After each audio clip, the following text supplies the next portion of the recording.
A criatividade é o tema do episódio de hoje. Ao final desse capítulo, a gente vai estar compartilhando com vocês 3 dicas de como potencializar comportamentos criativos dentro do processo. Eu sou Pedro Mendonça e estou aqui com Camilo Esperanza. Bem-vindos a mais um Vantagem Posicional. Seja o que for, não acho que você possa ensiná-lo.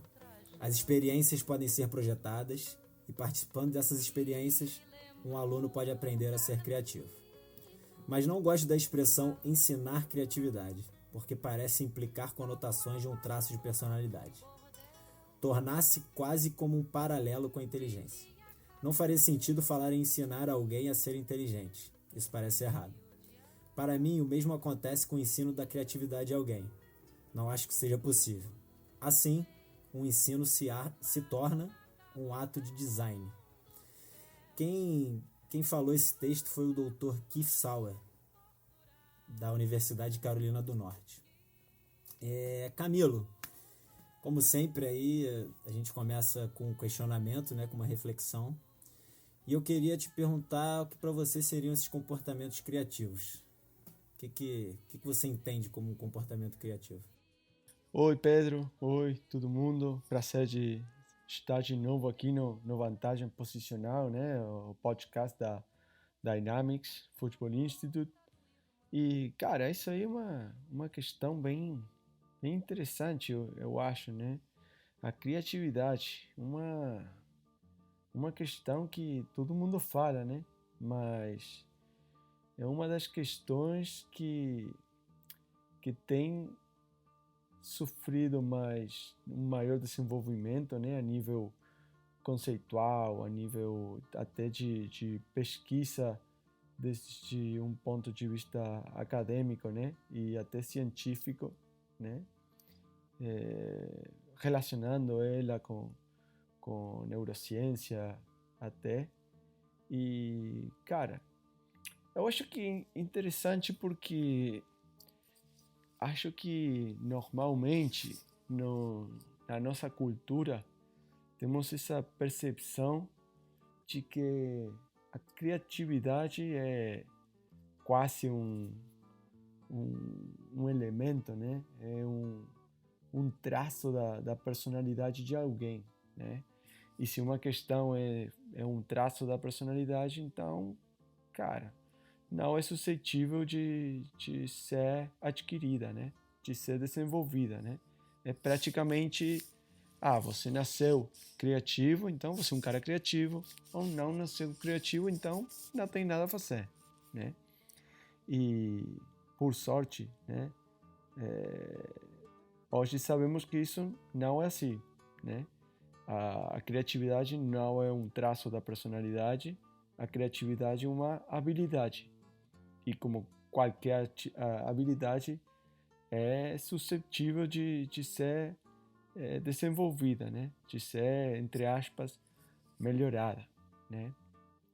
Então aí já desde o início já estamos quebrando um paradigma, né?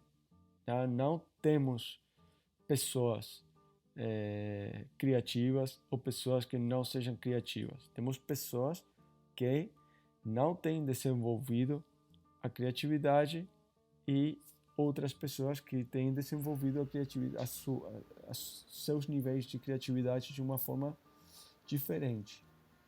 E isso para mim faz muita diferença, né?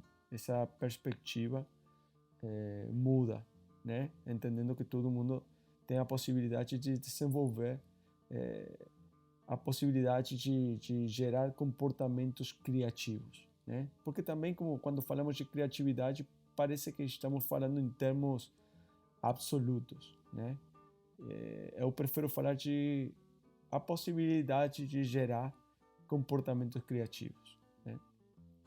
E eu acho também que é bem interessante a questão de entender o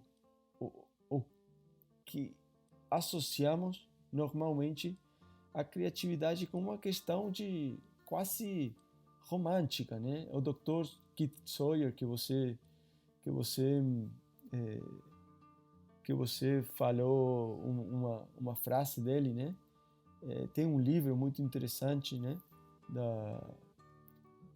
No qual fala de uma forma bem detalhada da questão da criatividade, do conceito da criatividade. E ele fala, né, que a ideia de criatividade que temos hoje na nossa sociedade é uma ideia romântica, né? Uma ideia não romântica, tipo, de namorar, né? Romântica desde o ponto de vista de movimento artístico, né? Quase essa ideia do poeta, né? Que num momento de inspiração divina, né? O cara conseguiu escrever um livro de poesia quase sem pensar, né? O cara, uma força superior a ele tomou controle da mão e o cara escreveu um livro de poesia quase sem dormir, sem comer, sem nada, né? E a realidade é que não é assim como a criatividade opera. Não é assim como realmente os livros são escritos, né? A gente está escrevendo um livro hoje, né? Você, Pedro e eu, e nós sabemos, os livros não são escritos assim. Os livros são escritos com muito trabalho, muita sistematização, né? Com processos bem definidos, só para escrever um rascunho, né?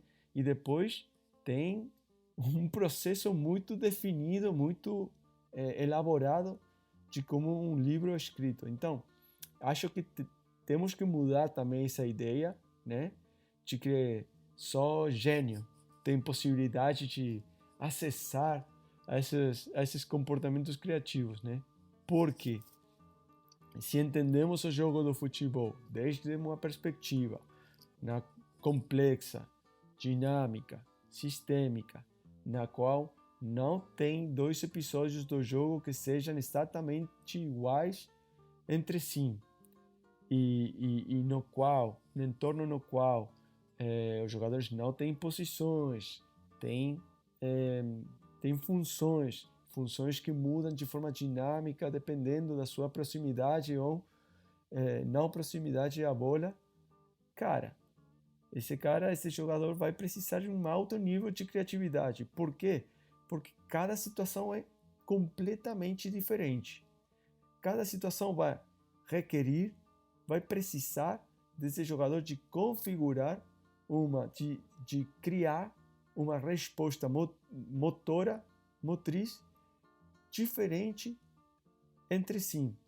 Então, eu acho, na minha perspectiva, os jogadores de futebol precisam de altos níveis de criatividade. E precisamos deixar de pensar que a criatividade é uma coisa que só Neymar, que só Mbappé, que só, sei lá, o Messi tem acesso a ela. Não. Todo jogador de futebol precisa de desenvolver a possibilidade de gerar comportamentos criativos. Essa é a minha perspectiva. Não sei se você concorda. Não, concordo muito. E um estilo de pedagogia não linear vai totalmente no sentido do desenvolvimento dessa criatividade, né?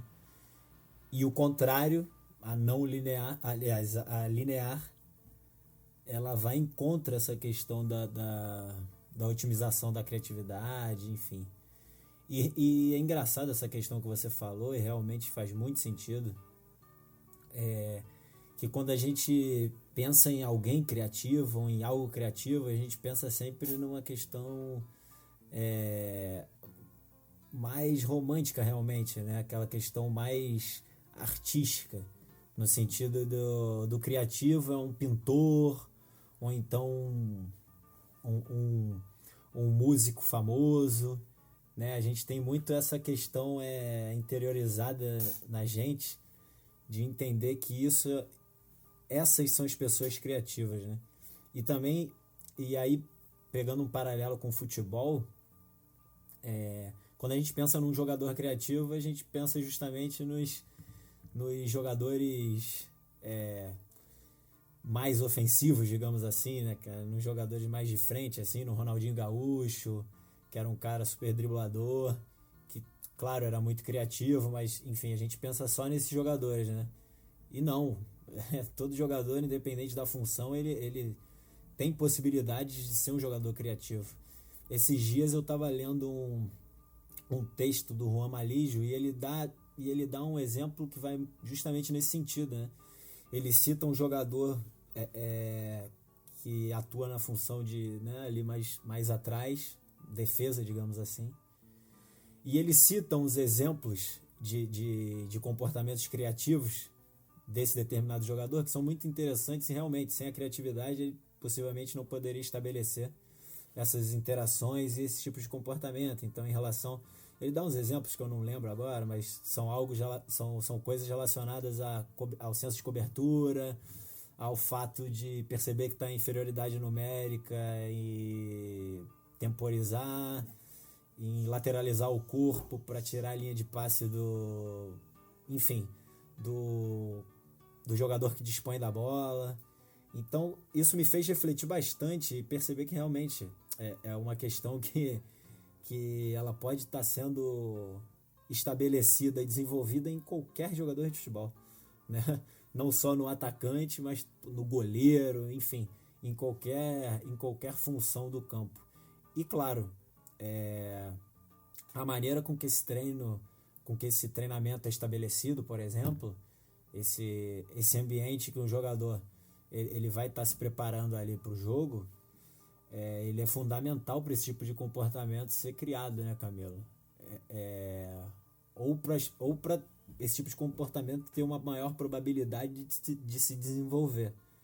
Porque acredito também que assim, esse assunto é muito bacana, que esse assunto ele faz um link muito, muito legal com os outros episódios que a gente vem fazendo, né?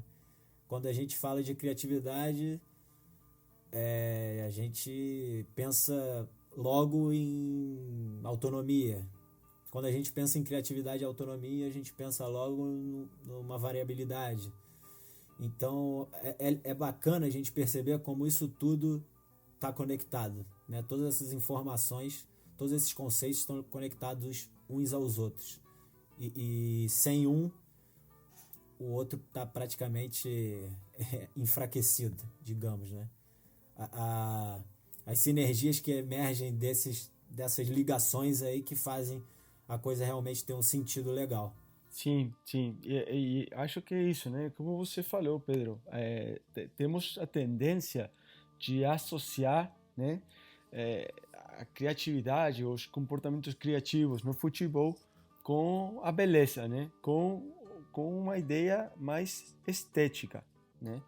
Mas a criatividade precisa de ser eficiente, né? Para que um comportamento possa ser considerado como criativo, precisa ser novo, precisa ser original, né? Mas precisa ser eficiente, entendeu? Você precisa criar uma coisa que ninguém tenha criado antes, né? Que seja funcional ao entorno, né?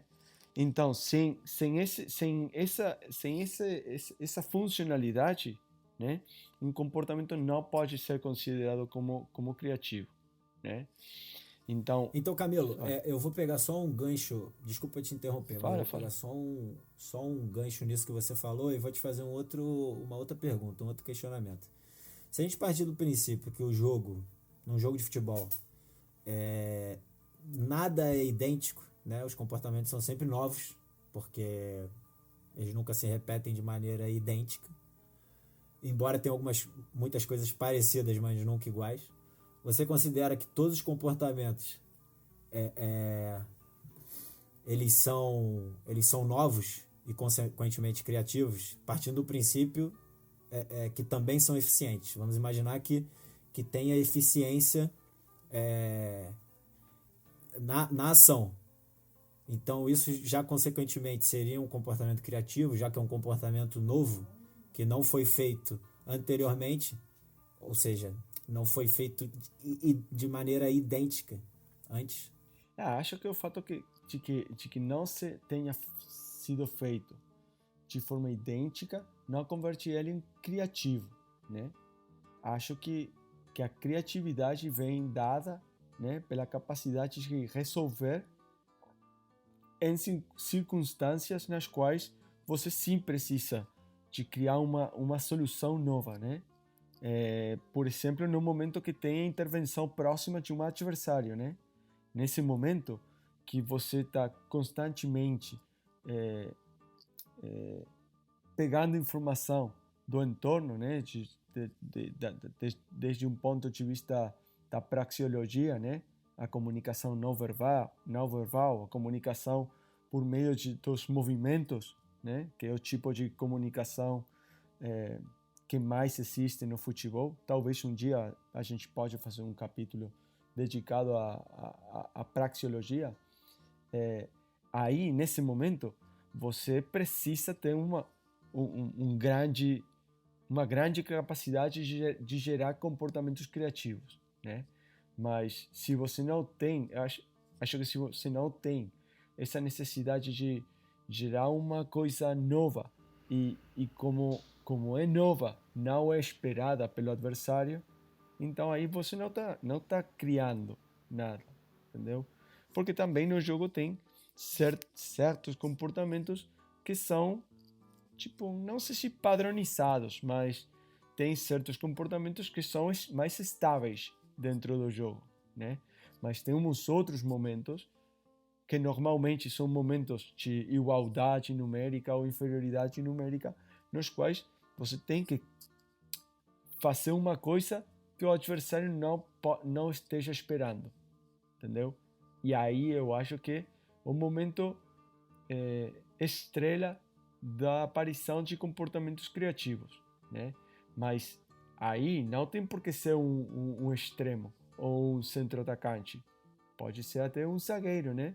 Zagueiro que num momento determinado tem a pressão do atacante adversário e precisa criar uma solução para sair desse momento. Aí o zagueiro está criando um comportamento criativo, né?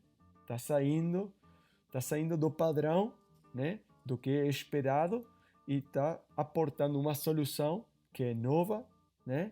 Uma criação nova e que ao mesmo tempo é funcional, é eficiente com o contexto.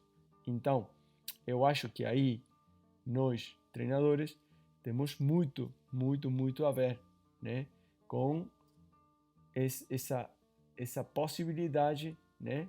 De dar espaço aos jogadores a criar esses comportamentos novos. E não estou falando de excentricidade, né?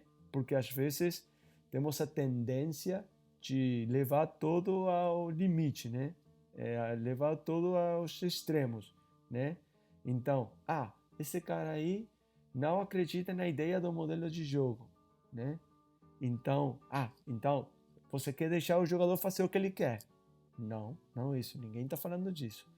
Não é uma questão de que eu acredito uma ideia ou não acredito numa outra ideia.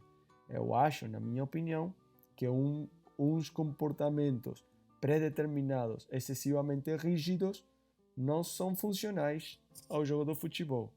É precisamente por tudo isso que a gente já tem falado neste episódio, né? E da outra forma, a liberdade absoluta para fazer o que cada um quiser fazer também é funcional, não, entendeu?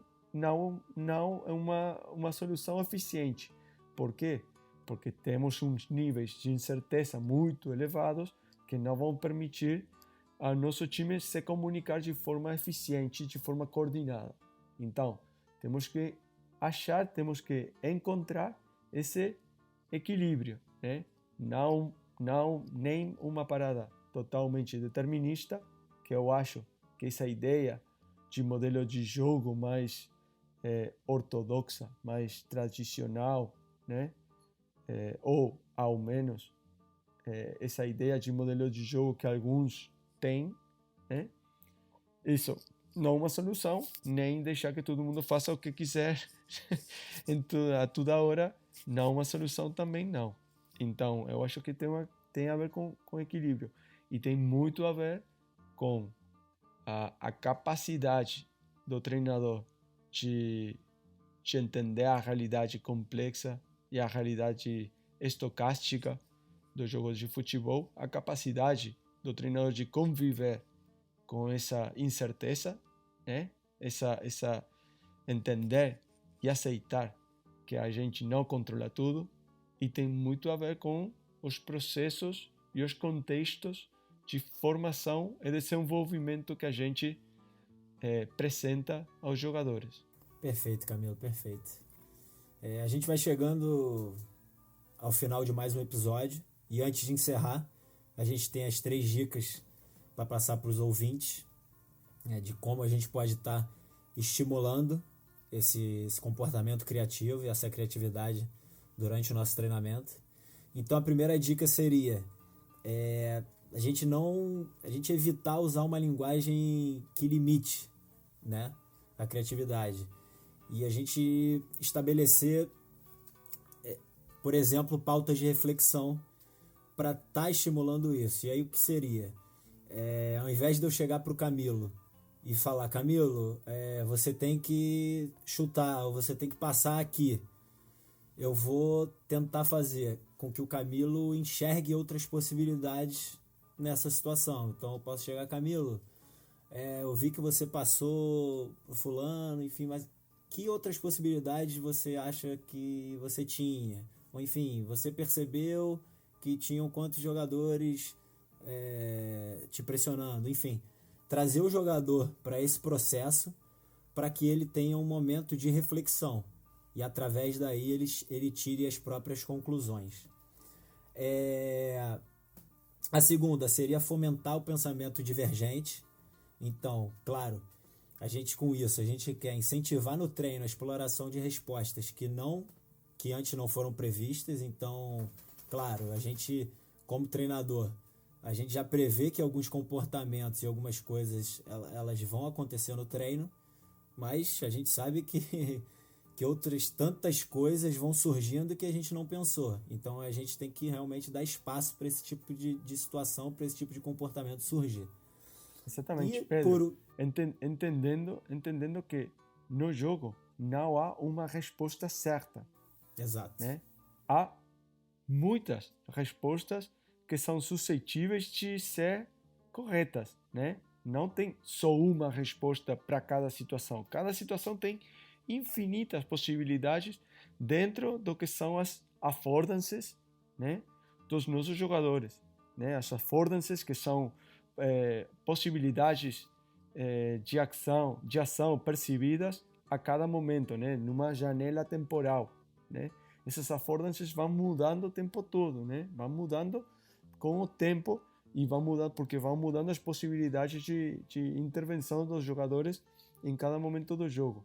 Então, não há uma possibilidade certa só, né? Isso aí seria um pensamento convergente e nós queremos incentivar, fomentar o pensamento divergente. Gente, são vocês, os jogadores, quem tem que perceber a situação e que tem que criar a solução certa. Por quê? Porque papai treinador, né, não vai estar sempre para dar as soluções para você. Porque isso também é eficiente, não, do meu ponto de vista. O que é eficiente é a própria auto-organização dos jogadores e eles criar soluções novas, né? Uma questão que eu esqueci de falar antes, Pedro, mas tem muito a ver com tudo isso. A criatividade, né, é a capacidade de levar a informação, né, a relacionar diferentes pontos de informação, né, para criar uma ação, né, para criar um comportamento novo, né, é transformar essa informação em conhecimento, né, transformar essa informação em uma ação que tenha uma utilidade, né, que tenha um efeito prático, né, que seja eficiente dentro de um contexto. Transformar essa informação em uma questão que possa contribuir a solucionar, né, um problema prático. Desculpa. Não, perfeito, perfeito. E E a última dica vai justamente no sentido do que você falou, está totalmente conectada, que é a questão de nós, enquanto treinadores, não estarmos aí para penalizar o erro, né? Entender que realmente muitas outras soluções são válidas, né? Muitas outras, como você muito bem disse, não existe uma resposta certa, apenas uma resposta certa, existem tantas outras possibilidades, e a gente entender algo diferente como o erro, às vezes a gente pode tá caindo numa cilada. Então, é usar uma linguagem limitante, né? Exatamente. Então a gente finaliza mais esse vantagem posicional com essas 3 dicas e estaremos juntos novamente na próxima semana. Um grande abraço, galera.